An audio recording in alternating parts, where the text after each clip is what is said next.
Have you ever heard a whisper in the dark, only to turn around and find no one there? Imagine the chill running down your spine as you search for the source of the voice. Countless tales have been spun around such eerie experiences, stories where ordinary folks like you and me report hearing voices when no one is around. This phenomenon, known as auditory hallucinations, often sets the stage for the most spine-tingling horror narratives. But what if it's not just your mind playing tricks on you? Imagine a world where shadows aren't just the absence of light. Let's take a moment to delve into the rich mythology and folklore surrounding shadow people. These entities, elusive and enigmatic, have been reported in countless cultures, whispered about in hushed tones and feared in the darkness. They are said to exist at the corner of our eyes, fleeting figures that disappear when we turn to look. Across the world, encounters with these shadowy figures have been described in haunting detail. A man from Kentucky, United States, for instance, spoke of a tall, dark figure that would stand at the foot of his bed every night, its presence almost suffocating. A woman from Osaka, Japan, told of a small shadow figure that would dart across her room, always just out of sight. These stories, chilling though they may be, are just the tip of the iceberg. They offer a glimpse into a world that teeters on the edge of our understanding, where the line between the natural and the supernatural blurs. Yet, what are these shadow people? Are they figments of our imagination, spun out of our fears and anxieties? Or are they, as some speculate, entities from another realm, slipping into our world through cracks in reality? The psychological explanation suggests that these figures are the result of sleep deprivation or hallucinations, our minds playing tricks on us in our most vulnerable states. On the other hand, the supernatural theory posits that these entities are spirits or interdimensional beings lurking in the darkness, observing us from the shadows. Both theories, while compelling, leave us with more questions than answers. They push us to ponder the limits of our understanding, to question what we consider real and unreal. So let's return to our initial question. What would you do if your shadow didn't quite behave as it should?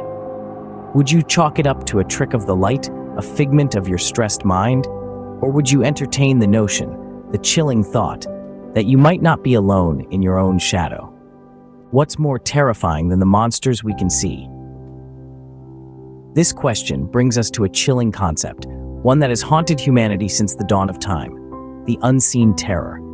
Let's delve into the abyss of the unknown, where these unseen horrors dwell.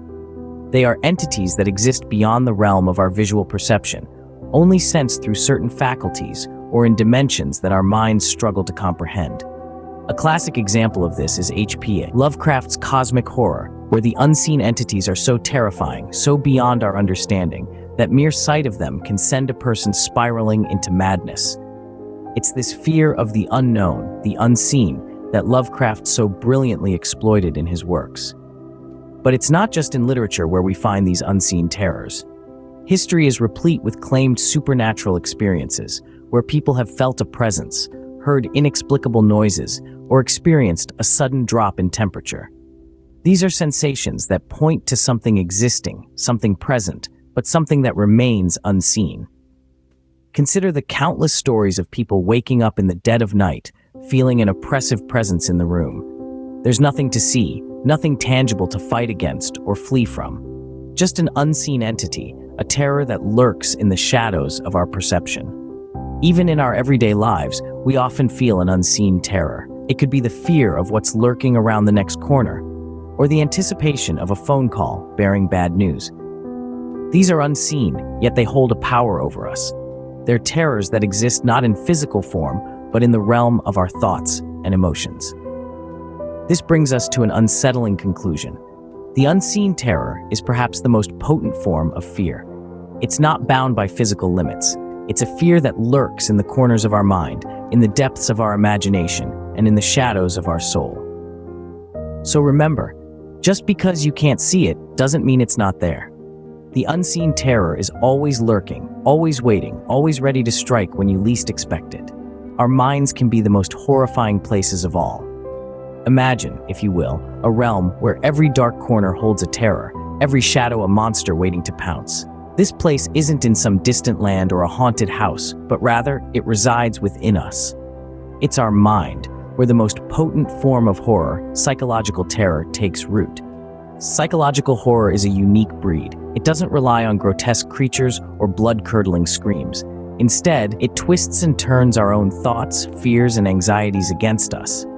It manipulates what we know, what we feel, and what we understand, creating a sense of dread that's deeply personal and intensely terrifying.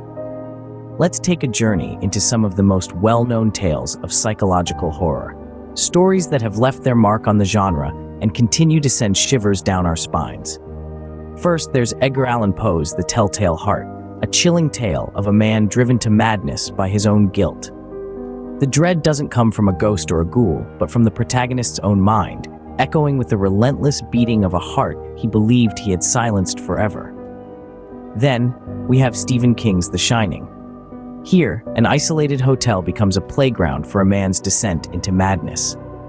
King expertly crafts a story where the true terror lies not in the supernatural, but in the unraveling of a man's psyche, showing us how our own minds can be our worst enemies. And who could forget the psychological horror film classic, Psycho, by Alfred Hitchcock? With its shocking twists and turns, the movie explores the terrifying depths of a disturbed mind, proving that sometimes the scariest monsters are the ones we carry within us.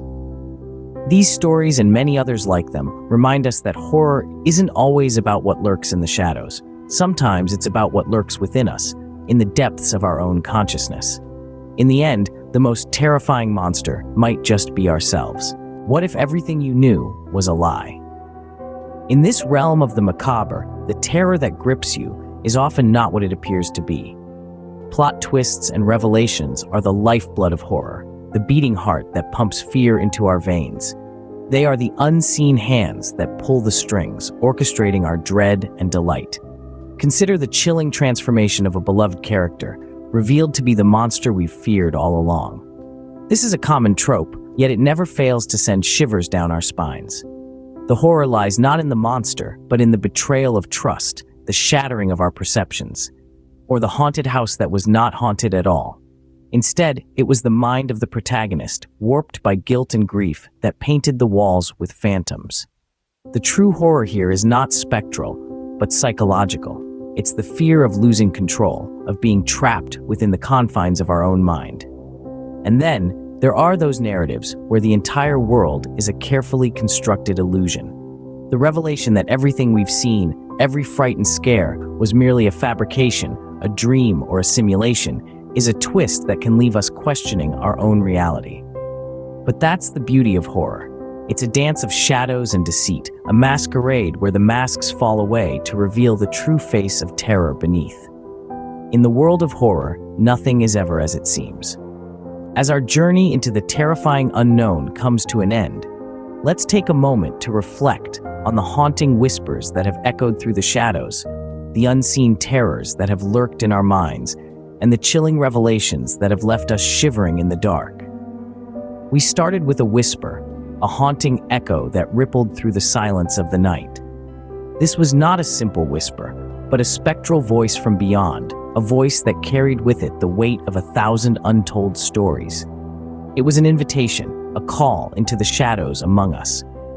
These shadows, they are not mere absence of light, but entities that dwell among us, unseen and unnoticed.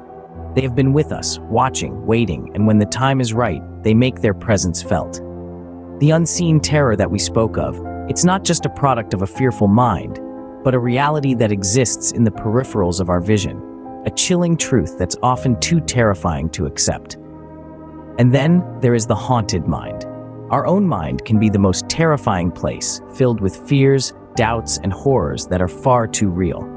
It's a labyrinth where the monsters of our past, present, and future reside, forever lurking in the dark corners of our consciousness. We finally arrived at the final revelation, the chilling truth that has been hidden in plain sight.